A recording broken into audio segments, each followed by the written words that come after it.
Hello everyone, welcome back on my YouTube channel. So students, last class में हमने यहाँ पर एक टॉपिक पढ़ा था दैट इज स्किन की फर्स्ट लेयर एपिडर्मिस को हम यहाँ स्टडी कर रहे थे। लास्ट क्लास में हमने फर्स्ट जो इसकी सब लेयर थी एपिडर्मिस की, जो कि क्या थी, स्ट्रेटम कॉर्नियम थी, जिसको हमने डिटेल डिस्कस कर लिया था। आज बाकी की जो 4 लेयर है that is stratum lucidum, granulosum, spinosum and germinativum, इनको हम यहाँ पे डिस्कस कर लेते हैं। ठीक है, सो लेट्स स्टार्ट। देखो, स्टेडियम ल्यूसिडम क्या होती है? ये फ्लैटेंड एपिथेलियम टिश्यू से मिलके बनी होती है। ठीक है, एकदम फ्लैट सरफेस इसका। मैंने आपको लास्ट क्लास में एक वीडियो दिखाई थी जिसके अंदर था कि एकदम फ्लैटेंड सरफेस पे जो हमें पाई जाएगी वो कौन सी होगी? स्ट्रेटम एक कॉर्नियम थी और उसके नीचे जस्ट स्ट्रेटम ल्यूसिडम हमें पाई जाएगी। ठीक है, जो स्किन की लेयर्स है उसकी बात कर रहे हैं हम। उसके बाद है कि ये इसकी जो सेल होती है उसके बहुत ज़्यादा जो सेल्स हैं इसकी, जैसे लेयर में प्रेजेंट है, तो उसके अंदर जो न्यूक्लियस है वो डीजेनरेटिव फॉर्म में पाया जाएगा। लास्ट वाली में हमने देखा था वहाँ पर न्यूक्लियस प्रेजेंट नहीं था, वहाँ पर डेड सेल्स प्रेजेंट थी। बट इसके अंदर क्या होता है, बहुत सारे लेयर्स में डीजेनरेटिव न्यूक्लियस हमें पाया जाएगा।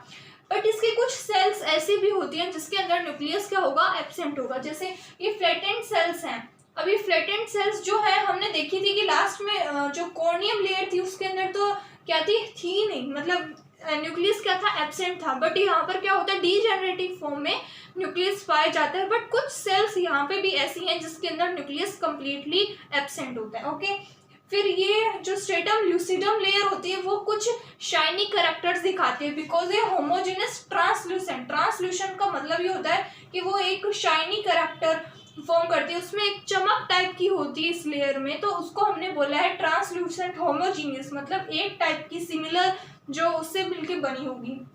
दूसरी बात है जो स्ट्रेटम ल्यूसिडम, इसके नाम में साफ है, जो ल्यूसिडम होता है उसका मतलब होता है क्लियर, क्लियर दिखाई देना। जैसे लास्ट में हमने पढ़ा था कॉर्नियम जो लेयर थी वो कैसी थी, हॉर्न लाइक स्ट्रक्चर थी, हॉर्नी लेयर हमने उसको बोला था बिकॉज वो जो एनिमल्स के हॉर्न होते हैं उसकी तरह दिखाई दे रही थी। वैसे ल्यूसिडम का मतलब होता है जो होता है क्लियर होता है। क्लियर का मतलब जो एकदम साफ शाइनी कैरेक्टर शो करेगी। ठीक है, तो स्ट्रेटम ल्यूसिडम कैसी होती है, शाइनी कैरेक्टर की होती है और इसके अंदर न्यूक्लियस एब्सेंट होता है।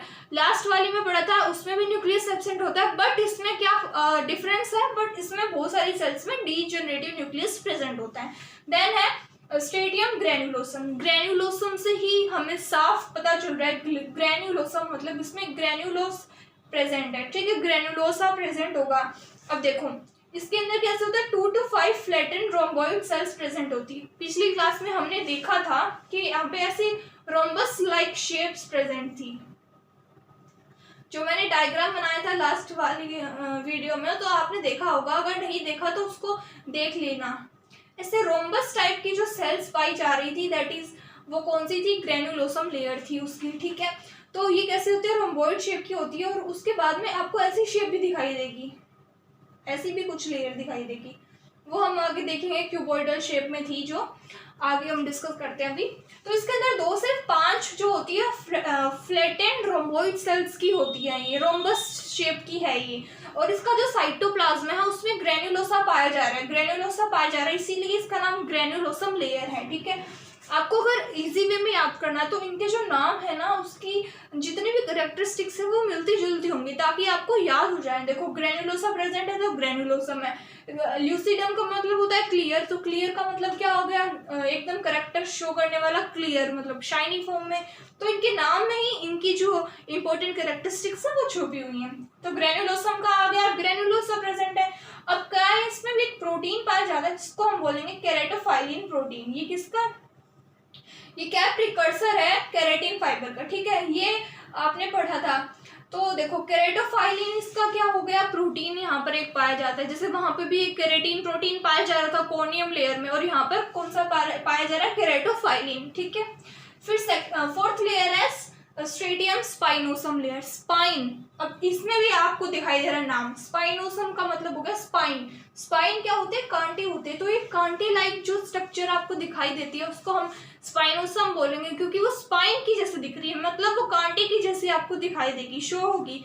तो नाम के अंदर ये सब क्लियर हो रहा है। प्रिकल सेल्स इसके अंदर पाई जाती है, प्रिकल मतलब जो स्पाइक्स प्रेजेंट होते हैं। ओके, इसका जो प्रोटोप्लाज्म होता है उसमें कुछ प्रोजेक्शंस पाए जाते हैं, कुछ ऐसे प्रोजेक्शंस होते हैं। जैसे हमने यहाँ पे इसकी सेल्स देखी थी डायग्राम में, इस टाइप्स की थी। जैसे ये फ्लैटेंड सेल थी, उसके नीचे पाई जा रही थी। तो इसमें क्या है, वो सेल्स को जोड़ने का काम करती है। एक सेल दूसरी सेल से जुड़ रही है, तो ये जो सेल इससे जुड़ रही है, तो यहाँ पर कुछ प्रोजेक्शंस यहाँ मिलेंगे जो कि क्या हो रहे हैं, इसको कनेक्ट करने का काम कर रहे हैं। ये जो सेल्स के बीच में जो एक दूसरे को कनेक्शन का काम प्रोवाइड करेगा, वो कौन सी लेयर प्रोवाइड करेगी, जो स्पाइनोसोम के अंदर प्रोटोप्लाज्मिक प्रोजेक्शंस होंगे वो उसे प्रोवाइड करेगी, ताकि वो दोनों सेल्स आपस में कनेक्ट हो जाएं। आगे है स्टेडियम जर्मिनेटिवम। जर्मिनेटिवम का मतलब कुछ चीज जर्मिनेट होगी यहाँ पे, ठीक है। तो देखो इसके अंदर क्या होती है, थिक लेयर होती है, बहुत ज्यादा थिक लेयर प्रेजेंट होती है। जैसे ये देखो, ये लेयर है, हमने देखा था इसमें क्या होता है, सुपरफिशियली कॉलम की जैसी होगी, ऊपर एक कॉलम से बने होंगे, ठीक है। उसके बाद डीपर लाइन में क्या होगी, क्यूबॉइडल एपिथेलियम सेल्स पाई जाएगी। लास्ट लेयर हमने ऐसे देखी थी, और उससे ऊपर ऐसे क्यूबॉइड फॉर्म में कुछ आपको देखने को मिला था लास्ट डायग्राम में। तो वो जो सेल्स थी वो क्यूबॉइडल शेप की थी, क्यूब लाइक स्ट्रक्चर थी, तो वो जर्मिनेटिवम लेयर थी। इसमें क्या है, सेल्स नई फॉर्म होती है, जर्मिनेट होती है। अब जैसे नीचे वाली लेयर है, नई बनेगी तो वो ऊपर जाती जाएगी, जैसे ये पुरानी है, फिर ये नई बनी, फिर उसके ऊपर नई आएगी, तो ये नीचे वाली सेल से ऊपर जाती जाएगी। तो जर्मिनेटिवम में क्या होगी, नई सेल्स बनती बनती स्ट्रेटम कॉर्नियम तक पहुंच जाएगी, जो कि फर्स्ट लेयर थी एपिडर्मिस की। तो देखो थिक लेयर होती है, पॉलीगोनल सेल्स होती है। पॉलीगोनल मतलब बहुत सारे डिफरेंट टाइप की होगी, ठीक है। इसकी जो सेल्स होती है उसमें मैंने अभी बताया नई सेल जर्मिनेट होगी तो माइटोसिस डिवीजन होगा। माइटोसिस से क्या होगा, जो इसका ये जो सेल थी वो कहाँ चलती जाएगी, ऊपर वाली जो लेयर थी दैट इज स्ट्रेटम कॉर्नियम तक पहुंच जाएगी। मतलब स्टेम सेल्स जो होती हैं उसके अंदर फॉर्मेशन करने की कैपेसिटी होती है, मतलब वो नई सेल्स का फॉर्मेशन करेगी। नई सेल्स फॉर्म होगी तो वो सबसे पहले ऊपर की तरफ जो लेयर्स थी वहां तक जाती जाएंगी, ठीक है। फिर आगे है कि इसके अंदर भी कुछ ऐसे जो सेल्स फॉर्मेशन करती है, उस सेल्स को बोलते हैं हम केराटिनोसाइट्स। केराटिनोसाइट्स वो होती हैं जो नए सेल का निर्माण करेगी यहाँ पे, जो कि नई सेल्स को बनाएगी, ठीक है। और इसके साथ में एक मेलेनोसाइट भी प्रेजेंट होता है। मेलेनोसाइट क्या होता है, मेलेनोसाइट एक टाइप की सेल होती है जो कि मेलेनिन पिगमेंट को क्या करती है, प्रोड्यूस करती है। मेलेनिन जो होता है हमारे स्किन के लिए रिस्पॉन्सिबल होता है, चाहे हमारा कलर फेयर है, डार्क है, विटिश कलर है, जो भी है। हमारे इंडियन के जो कलर होता है दैट इज व्हीट टाइप। तो हमारा जो कलर होता है वो हमारे मेलेनिन पे डिपेंड करता है कि कितना मेलेनिन इसकी बॉडी में डिपॉजिट हो रहा है या फिर प्रोड्यूस हो रहा है, तो उसकी वजह से कलर का फॉर्मेशन हो रहा है। तो रिस्पॉन्सिबल जो कलर के लिए है वो मेलानोसाइट सेल्स होती हैं जो कि पिगमेंट प्रोड्यूस करेगी, दैट इज मेलानिन, ठीक है। अब जैसे इसके अंदर हमने प्रोजेक्शंस पढ़े थे कि कुछ प्रोजेक्शंस इसमें प्रेजेंट होते हैं जो कि सेल्स को कनेक्ट करते हैं। इसके अंदर भी कुछ प्रोजेक्शंस होते हैं जैसे रिटी रिजेस होते हैं, ठीक है। ये न्यूट्रिशनल फंक्शन का काम करते हैं, ये सेल्स को न्यूट्रिशन प्रोवाइड करेंगे जो हमारी स्किन की सेल है उसको। तो अभी हमने 5 लेयर पढ़ ली।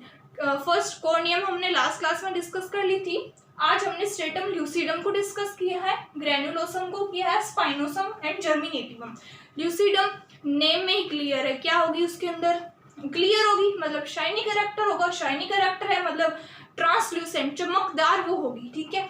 तो इसका नाम से ही इसकी कैरेक्टर आपको याद रखनी है। जैसे स्ट्रेटियम ग्रेनुलोसम है, ग्रेनुलोसम का मतलब हुआ है उसमें ग्रेनुलोसा प्रेजेंट है। ग्रेनुलोसा प्रेजेंट है मतलब वहाँ पे एक प्रोटीन आएगा तो केरेटोफाइलिन प्रोटीन आ जाएगा और उसका प्रिकर्सर कौन है, केरेटिन है। तो ये भी आपको याद हो गया। इसके साथ में अपोजिट आप याद कर सकते हो, जिससे आपने याद किया था कॉर्नियम लेयर, वहाँ पे केरेटिन प्रोटीन प्रेजेंट था। अब स्पाइनोसम है, स्पाइन नाम आ गया तो मतलब स्पाइन प्रेजेंट है, कुछ प्रोजेक्शंस होंगे जो कांटे जैसे होंगे और वो एक दूसरे को सेल्स को कनेक्शन का काम करेंगे, तो स्पाइनोसम में उसका याद हो गया। अब है स्ट्रेटम जर्मिनेटिवम। जर्मिनेटिवम मतलब जर्मिनेट हो रही है सेल्स, नई सेल्स का फॉर्मेशन हो रहा है, नई सेल्स बनती जाएंगी। जैसे अभी आपकी सेल्स है वो उसमें न्यूक्लियस प्रेजेंट नहीं है, ठीक है, इसमें एब्सेंट था, आगे सेल्स बन रही है मतलब उसमें डिवीजन हो रहा है, माइटोटिक डिवीजन हो रहा है, आगे जाके न्यूक्लियस प्रेजेंट है तो वो सेल्स में माइटोटिक डिवीजन होता है। माइटोटिक डिवीजन होगा तो नई सेल्स बनती जाएंगी, तो लेयर्स भी बनती जाएंगी। जैसे जर्मिनेटिवम लेयर है, लास्ट लेयर है, जैसे इसके अंदर लास्ट लेयर जैसे ये पुरानी है, इसने स्टेम सेल्स है, नई सेल्स को जनरेट करा, ये नई सेल है, नई सेल जर्मिनेट होकर ऊपर ऐसे जाती जाएंगी तो नीचे सबसे ओल्ड है और ये कॉर्नियम तक पहुंच जाएगी। जो फर्स्ट लेयर थी ना एपिडर्मिस कॉर्नियम की, जो सॉरी एपिडर्मिस की जो कॉर्नियम लेयर थी तो वहां तक नई सेल्स का फॉर्मेशन होता है। तो आप याद रखना, जो नई सेल्स है वो आपको ऊपर मिलेंगी और जो ओल्डर सेल्स हैं वो आपको नीचे मिलेंगी, क्योंकि जर्मिनेट होगी ऊपर जाती जाएंगी ऐसे, फिर नई, फिर नई, फिर नई ऐसे, और जो ओल्डर है वो नीचे रहेगी। ठीक है, तो टुवार्ड्स ये कॉर्नियम की तरफ चली जाती हैं। इसमें भी कुछ प्रोजेक्शंस पाए जाते हैं जो कि न्यूट्रिशन प्रोवाइड करते हैं सेल को। सो दैट्स ऑल अबाउट जो एपिडर्मिस लेयर है वो कंप्लीट हो गई है। Okay students, so thank you so much. अगर आपको मेरी वीडियो अच्छी लगती है तो please like, subscribe and share my channel. Thank you so much.